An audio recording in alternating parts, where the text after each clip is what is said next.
Учим языки вместе. Räägi. Rääkimine on kuld.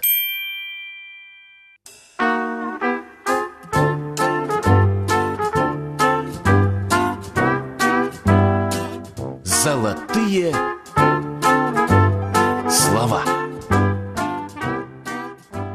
В первой части диалога наши герои, Алекс и Марика, договариваются пойти в торговый центр, потому что Марике надо купить юбку. Послушайте, пожалуйста, слова и выражения, которые помогут вам лучше понять содержание их беседы. Ausalt öeldes. Честно говоря, по правде говоря. Suhtud. Относишься. Allahindlus. Скидка. Seelik. Юбка. Kahetsed. Сожалеешь. Kaval pea. Хитрец. Läksin näost punaseks. Я покраснела. Kampsunid. Кофты. Selga proovima. Мерить. Piiluma. Подглядывать. Kitsas. Узкий. Maksan ära. Заплачу. Tere, sa oled täna väga ilus. Aitäh. Kuhu me lähme?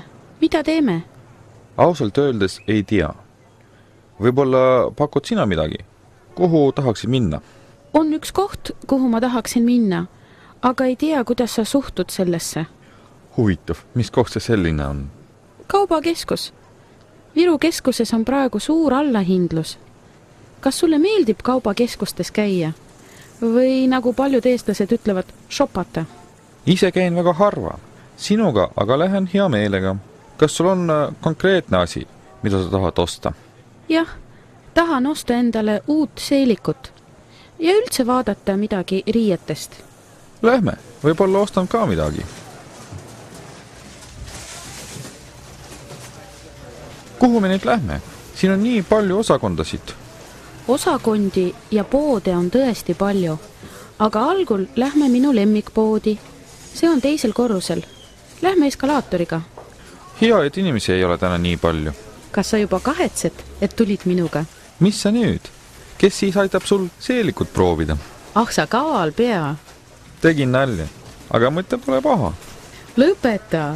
Niigi läksin ma näost punaseks. Lähme vaatame, mis siin head on. Nii, siin on topid, teesärgid, pluusid, püksid, kampsunid, kostüümid. Seelikut on siin. Valget ei taha, kollast ei taha.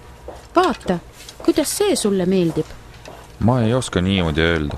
Kas sa selga ei proovi? Muidugi proovin, aga enne valin mitu erinevat, siis saab kõiki järjest proovida. Arvan, et miniseelik sobiks sulle rohkem. Alex, lähme nüüd. Proovikabiinid on seal. Seisa palun siin ja hoia mu kotti. Ja ära palun piilu. Milleks ma siis siia tulin? See oli nali. Sul on täna nalja tegemise tuju. Vaata, kuidas see sobib.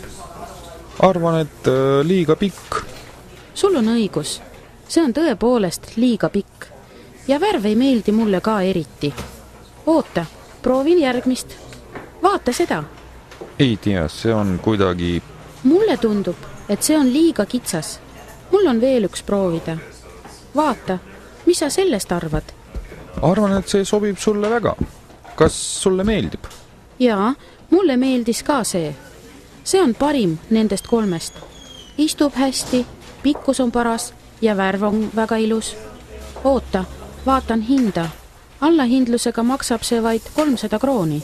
Kas see on kallis või odav? See on normaalne hind. Selle hinnaga võib osta.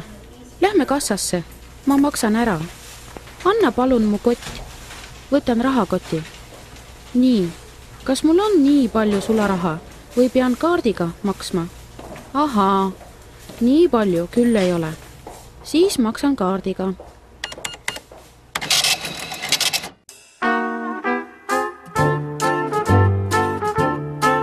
Золотые слова.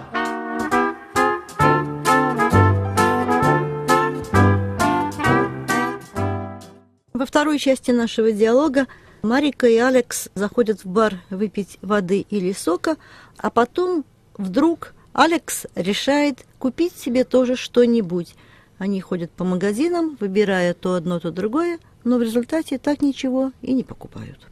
Послушайте слова и выражения, которые помогут вам лучше понять беседу наших героев. siinsamas, Здесь же aluspesu, нижнее белье, joped, куртки, muide, кстати, Mugavat. удобные, kannatlik. терпеливый. Ma ei arvanudki, et seeliku ostmine võtab nii vähe aega. Kuhu nüüd lähme? Sul vedas lihtsalt, et leidsin kohe selle, mida tahtsin. Eelmisel nädalal käisin sõbrannaga siinsamas üle 3 tunni ja ei leidnudki midagi. Kas oled juba poes käimisest väsinud? Ei, veel ei ole, aga tahaks midagi juua. Ostaks midagi baarist. Äkki tahad kohvi? Ei, kohvi küll ei taha, aga midagi muud juua tahaks küll. Siin on limonaad, koola, Sprite, Fanta ja mineraalvesi.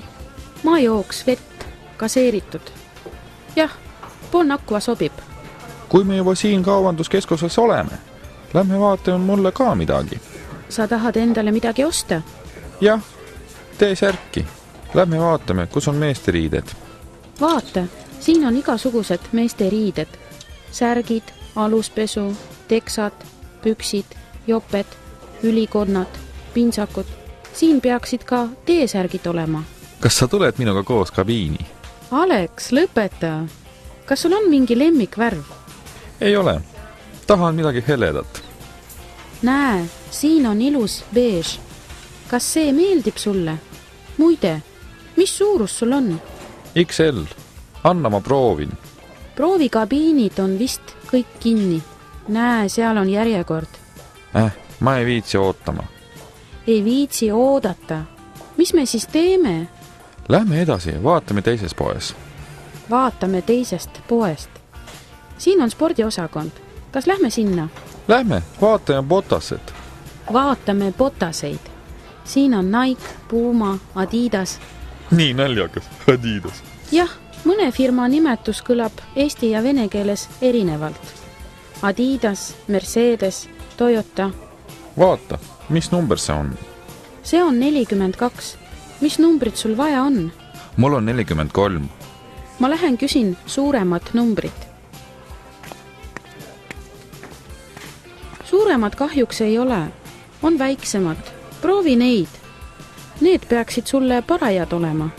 Parajad tähendab kakras? Jah, seelik on paras, botased on parajad. Kas on? On küll parajad, aga ei ole mugavad. Jalatsid peavad küll eelkõige mugavad olema. Kas jalutame veel? Jalutame.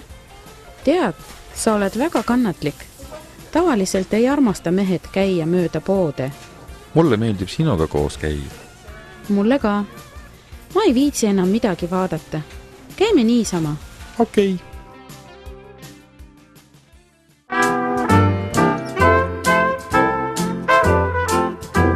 Золотая грамматика.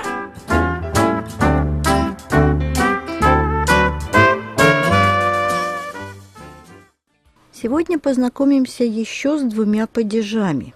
Это падежи с окончаниями «кс», «кс» и «на». Поговорим о падеже с окончанием «кс». Знаете, на самом деле мне очень нравится этот падеж.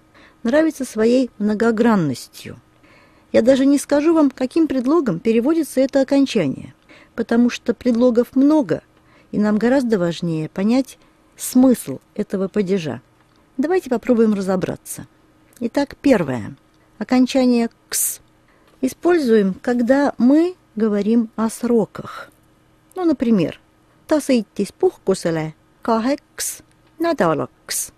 Он поехал в отпуск на 2 недели.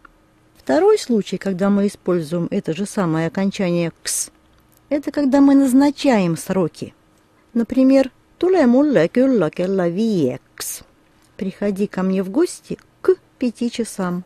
Или «Mul on seda vaja reedeks». «Мне это надо к пятнице».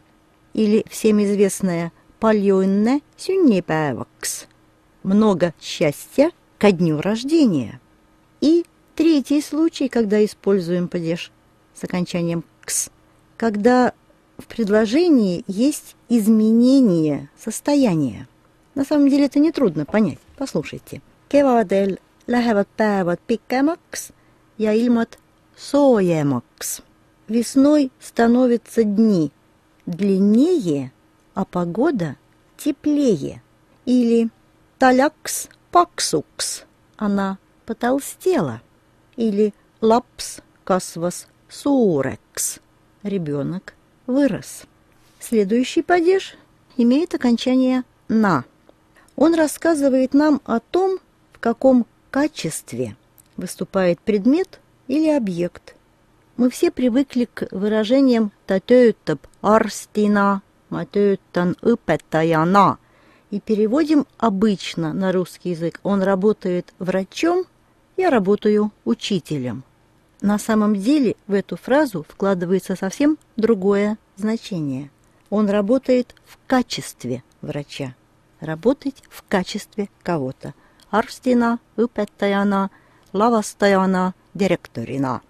Если вы используете какой-то предмет не по его прямому назначению, ну, например, у вас день рождения, вам принесли море цветов, а вазы кончились, вы берете большую стеклянную банку и используете ее в качестве вазы. Так и скажем «klaaspurk vaasina».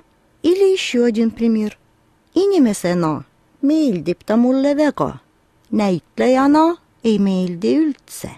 Как человек он мне очень нравится, а как актер не нравится совсем. Вот и все.